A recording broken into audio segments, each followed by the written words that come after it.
নমস্কাৰ, এই মুহূৰ্তত আহি পৰিছে কেইবাটাও গুৰুত্বপূৰ্ণ খবৰ। অসমৰ লগতে ভাৰতৰ বিভিন্ন প্ৰান্তৰ পৰা বহুকেইটা গুৰুত্বপূৰ্ণ খবৰ যুগুতোৱা হৈছে আৰু এনেকুৱা ধৰণৰ খবৰসমূহ নিতৌ চাবৰ কাৰণে চেনেলটো ছাবস্ক্ৰাইব কৰি ভিডিঅ'টোত এটা লাইক কৰি উৎসাহিত। 16 জুনত বন্ধ থাকিব তামুলপুৰ জিলাৰ সকলো বিদ্যালয়।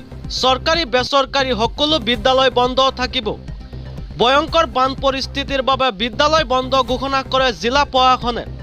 নলবাৰী, বঙাইগাঁও, বাক্সা আৰু ডিমা হাছাওৰ পিছত বন্ধ তামুলপুৰ জিলাৰ শিক্ষানুষ্ঠান। আগন্তুক 4 দিনত ৰাজ্যত হ'ব ধাৰাসাৰ বৰষুণ। অসমৰ লগতে উত্তৰ পূৰ্বৰ কেইবাখনো চুবুৰীয়া ৰাজ্যত বৰষুণক লৈ সতৰ্কবাণী।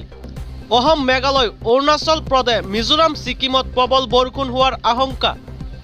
বতাহ বৰষুণৰ লগতে প্ৰচণ্ড ধুমুহা বজ্ৰপাতৰ আশংকা। 18 জুনলৈ নামনি অসমৰ বিভিন্ন প্ৰান্তত হ'ব বৰষুণ ধুমুহা। নামনি অসমৰ ধুবুৰী, গোৱালপাৰা, নলবাৰী, কোকৰাঝাৰ, বঙাইগাঁৱত হ'ব প্ৰচণ্ড বৰষুণ। বৰষুণ ধুমুহা গাজনিৰ ফলত বিস্তৰ ক্ষতিসাধন হোৱাৰ আশংকা প্ৰকাশ কৰিছে বতৰ বিজ্ঞান কেন্দ্ৰই। নতুনকৈ চাকৰি পোৱা যুৱক যুৱতীৰ পৰিয়ালে এৰিব লাগিব অৰুণোদয় আঁচনি। অৰুণোদয় আঁচনিৰ পৰা নাম কৰ্তন হ'ব পাৰে ৰাজ্যৰ বহু পৰিয়ালৰ। অৰুণোদয় আঁচনিক লৈ বৃহৎ ঘোষণা মুখ্যমন্ত্ৰী ডক্টৰ হিমন্ত বিশ্ব শৰ্মাৰ। 20,000 NCC কেডেটে ঘৰে ঘৰে গৈ অনুসন্ধান চলাব।